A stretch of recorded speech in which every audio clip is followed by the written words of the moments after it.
Hello dear learners, my name is Ankit Sharma and I welcome you all to the Prime Skills। और आज हम ये एक नई सीरीज शुरू करने जा रहे हैं जिसका नाम है स्पीक इंग्लिश कॉन्फिडेंटली। यहाँ पे हम डेली उन सेंटेंसेस के बारे में डिस्कशन करेंगे, 10 से 20 उन सेंटेंसेस के बारे में डिस्कशन करेंगे जो कि आपको स्पोकन इंग्लिश में या फिर इंग्लिश बोलने में बहुत हेल्प कर सकते हैं। ठीक है, अब यहाँ पे एक बात समझनी बहुत जरूरी है कि इंग्लिश ग्रामर आपके लिए इंपॉर्टेंट स्टार्टिंग में नहीं होती है। अगर आप कम्युनिकेशन अच्छा करना चाहते हैं तो स्पोकन इंग्लिश के लिए आपको कुछ सेंटेंसेस से शुरुआत करनी होती है, कुछ स्ट्रक्चर्स से शुरुआत करनी होती है। तो आइए शुरू करते हैं and then we will go forward. So 20 sentences, 20 daily use sentences part 1। ऐसे सेंटेंसेस जो डेली आप बहुत आसानी से यूज कर सकते हैं अगर आप उनके स्ट्रक्चर को समझें। और यहाँ पे सबसे इंपॉर्टेंट बात दोस्तों ये है कि इन सेंटेंसेस को, ये केवल 20 सेंटेंसेस आप लर्न नहीं करेंगे, इन सेंटेंसेस के स्ट्रक्चर को आप सीखेंगे। हमें रटना नहीं है बट हमें उनके स्ट्रक्चर को सीखना है जिससे कि आप सब्जेक्ट्स को और वर्ब्स को वहां पे रिप्लेस कर पाएं और नए सेंटेंसेस वहां पे क्रिएट कर पाएं। तो हर सेंटेंस के साथ I will give you a clue कि किस तरीके से आप अपने दूसरे सेंटेंसेस को वहां पे क्रिएट कर सकते हैं। So please do not try to just mug it up, try to understand how we are creating this sentence without even going into the depth of the grammar। हमें ग्रामर की depth में जाने की कोई जरूरत नहीं है बट हम केवल उसके स्ट्रक्चर को समझने की कोशिश करेंगे जिससे कि आप फर्दर सेंटेंसेस क्रिएट कर सकें। और धीरे धीरे जैसे जैसे हम अपने सेंटेंसेस को क्रिएट करते चले जाएंगे, जैसे जैसे हम अपने नए सेंटेंसेस को लर्न करते चले जाएंगे, you will be able to speak English very fluently. आप बिल्कुल बिगिनिंग लेवल से भी अगर शुरुआत कर रहे हैं तो ये अप्रोच आपके लिए बहुत इंपॉर्टेंट है और बहुत अच्छी तरीके से आप इंग्लिश बोल पाएंगे। तो चलिए बच्चों, सेंटेंसेस को देखते हैं और उनको समझने की कोशिश करते हैं और अपनी इंग्लिश को इंप्रूव करते हैं। तो हमारा पहला सेंटेंस है बच्चों, मुझे इससे क्या लेना देना। जब भी कभी आप डेली लाइफ में किसी से भी बात करते हैं, कहीं ना कहीं आपके दिमाग में इस तरह के सेंटेंस जरूर आ जाते हैं। किसी ने आपसे बोला कि भाई उसने तो ऐसा कर लिया है, तो आप बोलेंगे मुझे उस बात से क्या लेने देना। तो जब भी कभी आपको इस टाइप का सेंटेंस बोलना हो तो आपकी जो स्ट्रक्चर होती है वो कुछ इस तरीके की होती है, what have I got to do with it. Okay, अब यहां पे देखिए, इस स्ट्रक्चर को समझने की कोशिश कीजिएगा। ये जो इट है यहां पे ये इंपॉर्टेंट है। अब जब आप बात कर रहे हैं मुझे इससे क्या लेना देना, तो आपने यहां पे इट लगा दिया। लेकिन अगर इससे की जगह आप किसी व्यक्ति या किसी प्रोनाउन को यूज करते कि मुझे तुमसे क्या लेना देना, मुझे तुमसे क्या लेना देना, तो आपको केवल यहां पे इट को रिप्लेस करना पड़ेगा यू से। What have I got to do with you. ठीक है, तो अब देखिए यहां पे आप केवल एक सेंटेंस नहीं सीख रहे हैं, यहां पे आप इस स्ट्रक्चर को सीख रहे हैं जिससे कि आप इसको अप्लाई कर सकें। ठीक है, अगर मुझे किसी का यहां पे नाम जोड़ना है कि मुझे रमेश से क्या लेना देना, तो मैं यहां पे इस यू की जगह रमेश लगा दूंगा और इस तरीके से मैं इस सेंटेंस को दोबारा से रिक्रिएट कर सकता हूं। What have I got to do with Ramesh. So जब भी कभी आपको ये बोलना हो कि मुझे इससे क्या लेना देना, what have I got to do with it, या फिर what have I got to do with any particular person, जो भी आप बोलना चाहें। ठीक है, तो इस सेंटेंस को आप यूज कर सकते हैं। ये डेली लाइफ में यूज होने वाला बहुत इंपॉर्टेंट और बहुत ही ज्यादा यूज होने वाला सेंटेंस है। यहाँ पे ग्रामर पे मत जाइए, गॉट क्यों लगा, हैव क्यों लगा, अभी फिलहाल छोड़ दीजिए। इस स्ट्रक्चर को बोलिए, इस स्ट्रक्चर को समझ लीजिए। अब आपको क्या करना है, देखिए बच्चों, अगर आप इन सेंटेंसेस को बहुत अच्छी तरीके से बोलना चाहते हैं, हर सेंटेंस को आपको जितनी बार हो सकता है उतनी बार रिपीट करके बोलना है विद डिफरेंट डिफरेंट सब्जेक्ट। तो आपके आसपास जो भी हैं उन सबके नाम लेके आप सेंटेंसेस बना सकते हैं। For example, what have I got to do with Saurav, what have I got to do with my mummy, what have I got to do with my dad, what have I got to do with my sister. In this way, you will keep on repeating this sentence so that you can create or you can actually inculcate it into your personality। तो धीरे धीरे बिना grammar के अगर आप English को सीखना चाहते हैं तो ये आपका बहुत इंपॉर्टेंट मेथड है, बट हर सेंटेंस के साथ आपको डिफरेंट सब्जेक्ट्स लेके प्रैक्टिस करनी है।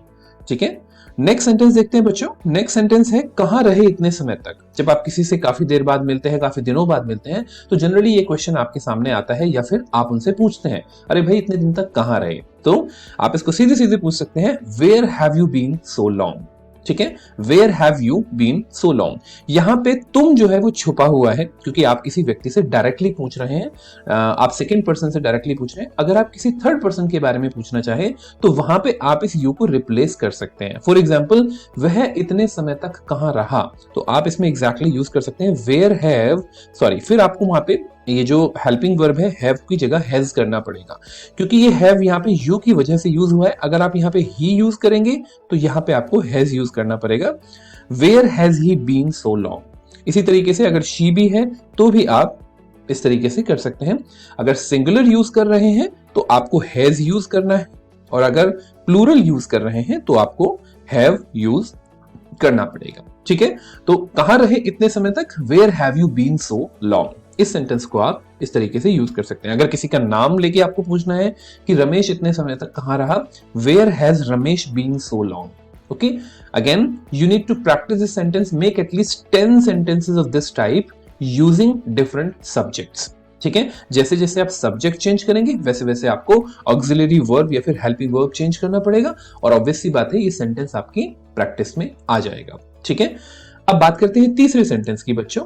द थर्ड सेंटेंस इज वहां पहुंचने में 10 मिनट लगते हैं। ये सेंटेंस आप बहुत ज्यादा यूज करते हैं, राइट। इस सेंटेंस को आप कभी ना कभी किसी ना किसी मोमेंट पे यूज कर ही लेते हैं कि वहां पहुंचने में 5 मिनट लगते हैं, अरे भाई वहां पहुंचने में 10 मिनट लगते हैं। जब भी कभी सेंटेंस को बोलना हो तो आप इंग्लिश में बोलिए, it takes 10 minutes to reach there, right. It takes 10 minutes to reach there. Starting it से करेंगे, जितने मिनट या जितने आवर्स आपको लगते हैं आप यहाँ पे यूज कर सकते हैं, and then to reach there. तो अगर आपको कहीं पहुंचने में 1 घंटा लगता है तो it takes 1 hour to reach there, और it takes 15 minutes to reach there. ठीक है, अच्छा अब यहाँ पे पहुंचने की बात हुई है। अगर मैं ये कहूं कि वहां से आने में 10 मिनट लगते हैं, तो आपने ये जो टू रीच देयर हुए है इसको आप चेंज कर देंगे in coming from there. Okay, so it takes 10 minutes in coming from there. Getting my point.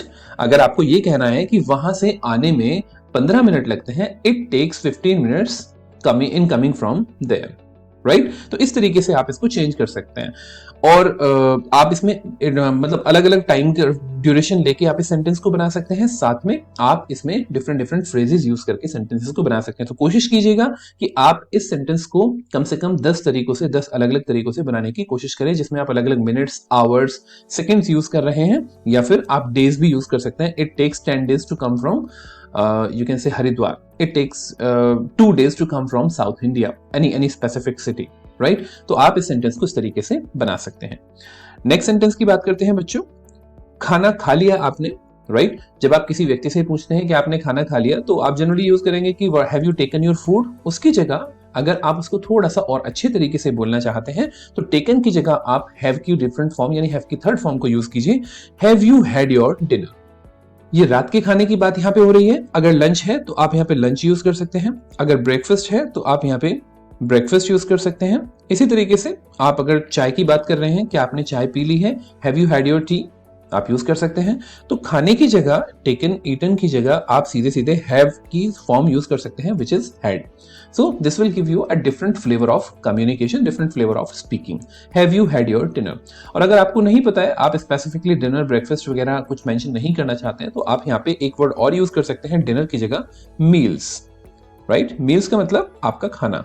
Have you had your meals? क्या आपने अपना खाना खा लिया है? ठीक है, यहाँ पे आपको पर्टिकुलरली स्पेसिफिकली ये बोलने की जरूरत नहीं है कि आप डिनर की बात कर रहे हैं, आप ब्रेकफास्ट की बात कर रहे हैं, या फिर आप लंच की बात कर रहे हैं। So have you had your meals मतलब क्या आपने खाना खा लिया है। ठीक है, तो इस तरीके से हम इस सेंटेंस को बोल सकते हैं। अब देखते हैं हम नेक्स्ट सेंटेंस को, मैं कहीं फंस गया था। अब ये सेंटेंस आप बहुत ज्यादा यूज करते हैं। मान लीजिए आप कहीं पे जा रहे हैं, मतलब आप कहीं पे पहुंचे और किसी व्यक्ति ने पूछा, अरे यार काफी लेट हो गए, आप तो जल्दी आने के लिए बोल रहे थे, तो आप क्या बोलेंगे, मैं कहीं पे फंस गया था। So I got stuck somewhere, I got stuck somewhere, right. मैं कहीं फंस गया था, आई गॉट स्टक समवेयर। इस सेंटेंस को आप इस तरीके से बोल सकते हैं। And then comes your sixth sentence, यह कितने का दिया है। जनरली जब भी कभी आप प्राइस पूछते हैं किसी से भी, चाहे वो सब्जी वाले हों चाहे वो फल वाले हों, तो ये सेंटेंस आपके सामने आता है। तो जब भी कभी आपको ये पूछना है तो आप इसको एग्जैक्टली इस तरीके से यूज करेंगे, how much is it for, how much is it for. और यहाँ पे इट जो है वही आपका स्पेसिफिकली रिप्लेसेबल सब्जेक्ट है, जिसको आप चेंज कर सकते हैं। यहाँ पे यह के लिए आपने इट दिया है। अगर आप यहाँ पे किसी ऑब्जेक्ट को जोड़ना चाहें तो आप उसको भी जोड़ सकते हैं। फॉर एग्जाम्पल, अगर आपने पूछा कि यह 1 किलोग्राम सेब कितने का दिया है, so how much is 1 kg Apple for, right? How much is 1 kg apples 4? Getting my point? अगर 1 से ज्यादा केजी की बात कर रहे हैं तो उस केस में आप उसको प्लूरल बना देंगे, how much are 2 kg apples 4? Getting my point? So इस तरीके से आप इस सेंटेंस को बोल सकते हैं। तो मेक श्योर कि आप इसके डिफरेंट वेरिएशंस यहाँ पे यूज करने की कोशिश करें। यह कितने का दिया है, how much is it 4? Okay, sentence number 6 देखते हैं, क्या आप घर पर हैं? राइट? जनरली आप अगर सेंटेंस को पूछते हैं, आप जब भी कभी फोन पे बात कर रहे होते हैं या किसी से भी बात कर रहे होते हैं, तो आप ये जनरली सेंटेंस पूछ ही लेते हैं, क्या आप घर पर हैं? तो आर यू एट होम की जगह आप सीधे सीधे इसको और अच्छे तरीके से बोल सकते हैं, are you home? Right? Are you home अपने आप में एक गुड अच्छा सेंटेंस है, जो थोड़ा सा आपके सेंटेंस को एक और अच्छा एडवांस फ्लेवर देता है, एक एडवांस लाइक पर्सपेक्टिव देता है। तो आप इस सेंटेंस को डिफरेंट तरीके से यूज कर सकते हैं, are you home? Right? Okay, next 7th sentence देखते हैं, क्या आप कभी दुबई गए हैं? Have you ever gone to Dubai is something different, right? वो प्रॉपर मीनिंग नहीं दे पाता है। अगर आप उस सेंटेंस को सही तरीके से यूज करते हैं तो आपको हमेशा यूज करना चाहिए, have you ever been to Dubai? Okay, been का मतलब होता है जब आप कहीं पे गए और जाने के बाद वहां से वापस आ गए और तब आपसे कोई ये प्रश्न पूछ रहा है। तो अगर आपसे कोई पूछे कि क्या आप कभी तमिलनाडु गए हैं, तो आप सीधे सीधे पूछ सकते हैं, have you ever been to Tamil Nadu? It means Tamil Nadu गए और वहां से वापस आ गए। ठीक है? तो जहां से आप जाके वापस आ गए होते हैं वहां पे आप बीन का यूज करते हैं, have you ever been to Dubai? Right? तो अब यहां पे आप क्या क्या चेंज कर सकते हैं, यहां पे आप इस सब्जेक्ट को भी रिप्लेस कर सकते हैं। सो अगर आप किसी दूसरे व्यक्ति के बारे में बात कर रहे हैं, has she ever been to Delhi? Right? Has she ever been to Delhi? इसी तरीके से आप यहाँ पे डिफरेंट डिफरेंट प्लेसेस की बात कर सकते हैं, टेम्पल्स की बात कर सकते हैं, डिफरेंट रीजन्स की बात कर सकते हैं। तो आप यहाँ पे इनको डिफरेंट डिफरेंट सब्जेक्ट्स और प्लेसेस का यूज करके कम से कम 10 to 15 सेंटेंसेस जरूर बनाइए। बनाने का मतलब उनको बोलना है, यहाँ पे लिखने की प्रैक्टिस नहीं करनी है, बोलने की प्रैक्टिस करनी है बच्चों। जितना ज्यादा आप बोलने की प्रैक्टिस करेंगे उतना ज्यादा आपका कम्युनिकेशन इंप्रूव होगा, उतना ज्यादा आप इन सेंटेंसेस को अपने कम्युनिकेशन में यूज कर पाएंगे। ठीक है? Next let's go to number 8, सच में ऐसी बात है क्या? राइट? कभी कभी हम इस तरह के क्वेश्चंस पूछते हैं, ये तो मैंने काफी बड़ा लिखा है, आप डायरेक्टली ऐसे भी पूछते हैं, सच में ऐसा ही है क्या? ऐसा है क्या? राइट? तो इस तरह के जब आप क्वेश्चंस पूछेंगे तो आपका सिंपल सा एक क्वेश्चन बनता है, is it really so? Right? क्या सच में ये ऐसी बात है, इज इट रियली सो? या फिर आप इसको इस रियली को भी यहां से इग्नोर कर सकते हैं, इज इट सो? ऐसा है क्या? Is it so? इस तरीके से आप इस सेंटेंस को पूछ सकते हैं या सेंटेंस को बना सकते हैं। ठीक है? अच्छा, अगर आप पास्ट के बारे में बात कर रहे हैं, किसी ऐसे मैटर के बारे में बात कर रहे हैं जो पहले कभी हुआ है, तो और आप ये पूछ रहे हैं कि कल ऐसा ही था क्या, वॉज दैट सो?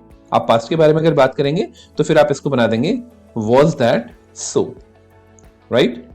जब आप पास्ट के बारे में बात करेंगे तो आप बता देंगे इसको, वॉज दैट सो? क्वेश्चन के साथ आपकी टोन में भी चेंज आना चाहिए, इज दैट सो? राइट? सो को थोड़ा सा आप एक्सटेंड करते हैं जिससे कि वो क्वेश्चन की फॉर्म में कन्वर्ट हो जाए। आपकी बोलने के तरीके से भी तो ये रिप्रेजेंट होना चाहिए कि ना आप क्वेश्चन पूछ रहे हैं। नेक्स्ट इज 9th, ऐसा नहीं हो सकता। राइट? ऐसा नहीं हो सकता, ये आप यूज करते हैं, डेली बोलचाल का ही सेंटेंस है। सो आप इसको सिंपल बोल सकते हैं, it can't be so. Okay, it can't B पे मत छोड़िएगा, क्योंकि इट कांट बी पे छोड़ेंगे तो वो सेंटेंस इनकम्प्लीट रहेगा, इनकम्प्लीट लगेगा। It can't be so sentence आपको यूज करना चाहिए, ऐसा नहीं हो सकता। Right? It can't be so. Let's go to question number 10, वह बहुत ही बातूनी है। अभी बातूनी के लिए आप यहाँ पे वर्ड यूज कर सकते हैं, he is a chatbox. Right? अब यहाँ पे क्वेश्चंस पूछ सकते हैं। देखिए, अब अगर आप अपने कम्युनिकेशन को इंप्रूव करना चाहते हैं तो अपने एक कम्युनिकेशन पार्टनर चूज कीजिए और आपस में क्वेश्चन पूछिएगा, who is the chatterbox in your acquaintance? आपकी जान पहचान में कौन चैटरबॉक्स है? Right? And then you start answering the question.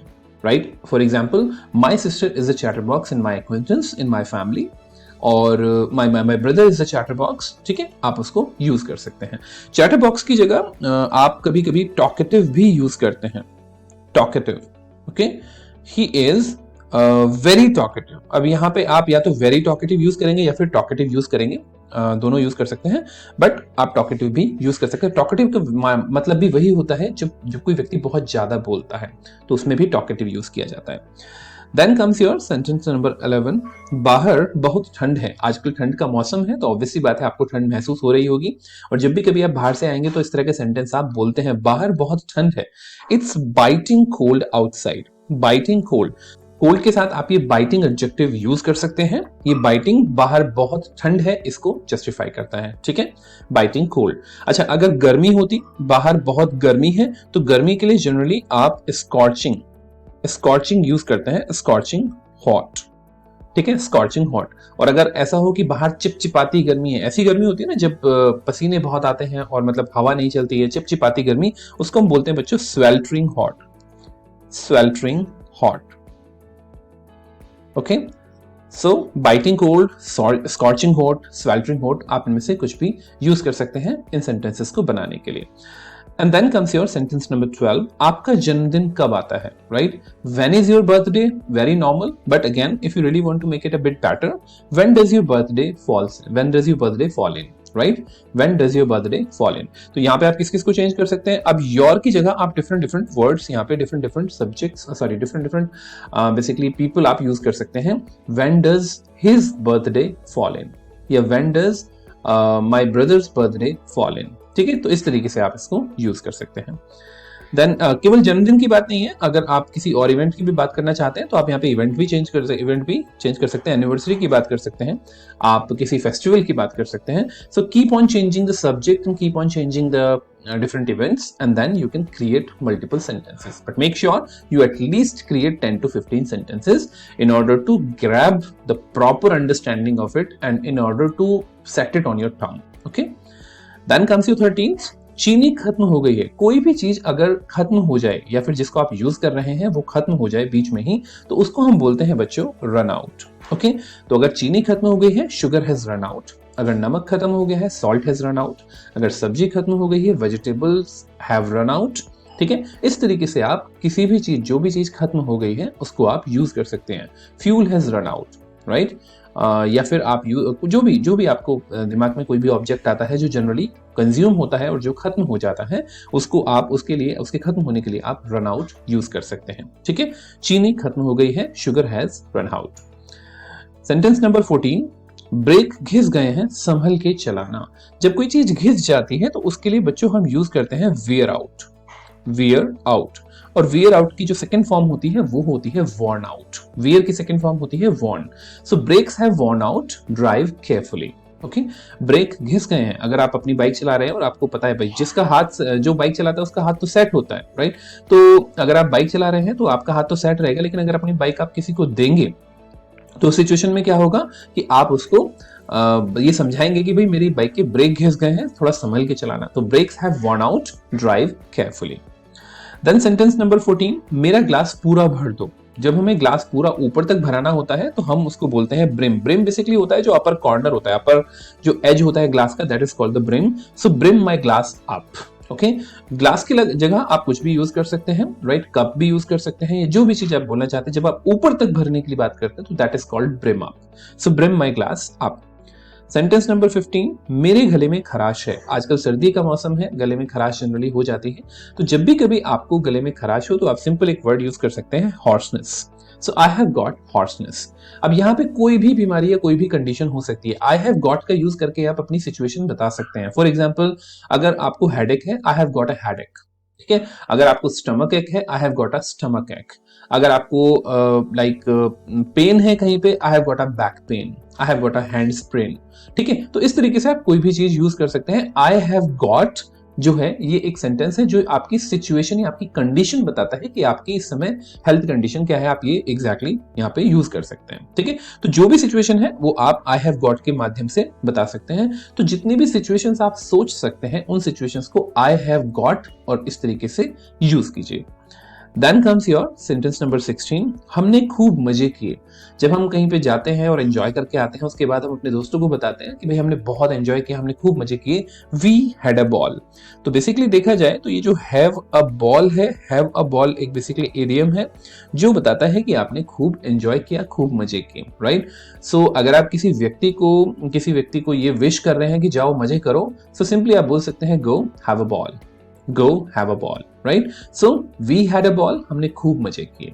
इस तरीके से आप इस सेंटेंस को बोल सकते हैं। डिफरेंट डिफरेंट टेंसेस में, डिफरेंट डिफरेंट कंडीशंस में आप इसको कैसे बनाएंगे, प्लीज डू ट्राई। खट्टे से परहेज रखना, नेक्स्ट सेंटेंसेस खट्टे से परहेज रखना। जब आपको किसी चीज से परहेज रखना होता है तो आप उसमें यूज करते हैं एब्सटेन फ्रॉम, राइट? तो आप इस सेंटेंस को बोल सकते हैं abstain from साउर things, abstain from साउर things, या फिर आप यूज कर सकते हैं अवॉइड साउर थिंग्स। जो भी चीज का आपको परहेज रखना है, फॉर एग्जाम्पल खेलने से परहेज रखना या बाहर जाने से परहेज रखना, अवॉइड गोइंग आउट और एब्सटेन फ्रॉम गोइंग आउट। या फिर अगर आपको ये कहना हो कि ठंडे से परहेज रखना, एब्सटेन फ्रॉम कोल्ड थिंग्स और अवॉइड कोल्ड थिंग्स। तो जिन भी चीजों से आप परहेज रखने का सेंटेंस बनाना चाहते हैं आप इसको इस तरीके से बना सकते हैं। नेक्स्ट सेंटेंसेस अजीब विडंबना है। विडंबना का मतलब क्या होता है, जब कोई ऐसी चीज, जब आप एक्सपेक्ट कुछ और कर रहे होते हैं और हो कुछ और जाता है, तब आप इस तरह के सेंटेंसेस बोलते हैं अजीब विडंबना है। Then it is called what an irony, what an irony, right? विडंबना मतलब जहां पे आप एक तरीके से मजाक में ये बात बोल रहे हैं कि अरे एक्सपेक्ट किया हो क्या किया था और हो क्या किया, राइट? दैट इज कॉल्ड अजीब विडंबना है। सो व्हाट एन आयरनी, ठीक है। नेक्स्ट सेंटेंस देखिएगा, नखरे मत दिखाओ। जब कोई व्यक्ति नखरे दिखाता है या फिर आपकी बात नहीं मानता है, और जनरली बच्चे भी इस तरह से करते हैं और कुछ लोग बड़े भी इस तरीके से करते हैं, तो नखरे जब दिखाता है तो आप दो तरीके से सेंटेंस बना सकते हैं। या तो आप बोल सकते हैं don't make a fuss, okay, and stop throwing tantrums. Throw tantrum का मतलब नखरे दिखाना, या फिर बिना मतलब का गुस्सा करना, या बिना किसी मतलब के अपने अपने आप को बहुत ज्यादा ओवर वैल्यूड दिखाना और हवा नहीं देना, जिसको हम बोलते हैं हिंदी में, ठीक है।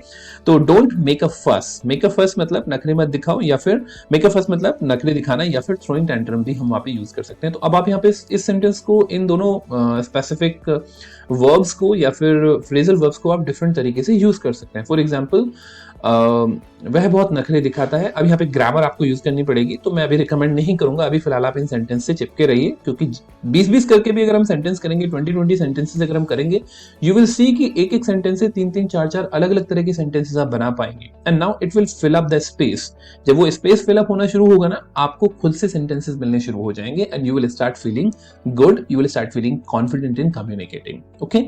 बूंद बूंद से सागर भरता है, remember this thing, okay? So let's go further. 19th, मेरा बाहर जाने का मन है, राइट? जब भी आपको किसी चीज का मन होता है तो आप यूज करते हैं I feel like. So I feel like going out, या फिर I feel like having burger, I feel like having pizza, I feel like meeting my friend, I feel like calling somebody, I feel like watching a movie. जो भी verb, जो भी activity आप use करना चाहते हैं, वो आई फील लाइक से आप स्टार्ट कर सकते हैं, and then you can create a lot many sentences. Let's go to sentence number 20। हम बहुत शर्मिंदा हैं। जब आप किसी चीज पे शर्मिंदा होते हैं तो जनरली लोग शर्म का मतलब शेम से लगा लेते हैं, पर शर्म का मतलब केवल शेम नहीं होता। जब आप शर्मिंदगी महसूस करते हैं, then you are called embarrassed, okay? Embarrassed. सो हम बहुत शर्मिंदा हैं, वी आर वेरी एम्बैरेस्ड, या वी आर एम्बैरेस्ड। तो आप इस सेंटेंस को यूज कर सकते हैं, they were embarrassed, you are embarrassed, I am embarrassed. आप इसमें डिफरेंट डिफरेंट सब्जेक्ट्स यहाँ पे यूज कर सकते हैं, डिफरेंट सिचुएशंस। सेंटेंसेस को थोड़ा सा लंबा करने की कोशिश कीजिएगा, लॉन्ग सेंटेंस बनाने की कोशिश कीजिएगा। प्रीवियस जो सेंटेंसेस हैं उनमें सेंटेंसेस को एक दूसरे में ऐड करने की कोशिश कीजिएगा। Only then when you start integrating, when you start creating new things out of your learning, then you start growing and developing. So I hope you understood all of them.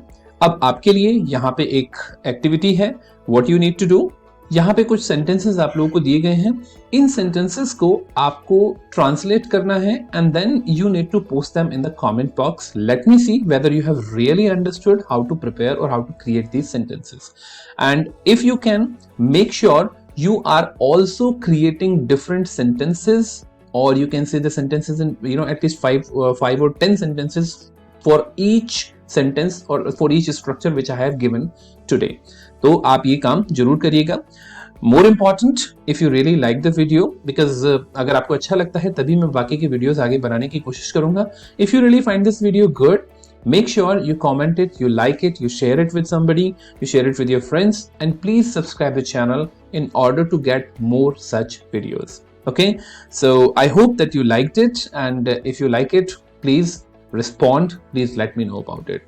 Thank you so much. Thank you so much for watching, and see you in the next video. Okay, All the best, happy learning, have a good speaking time.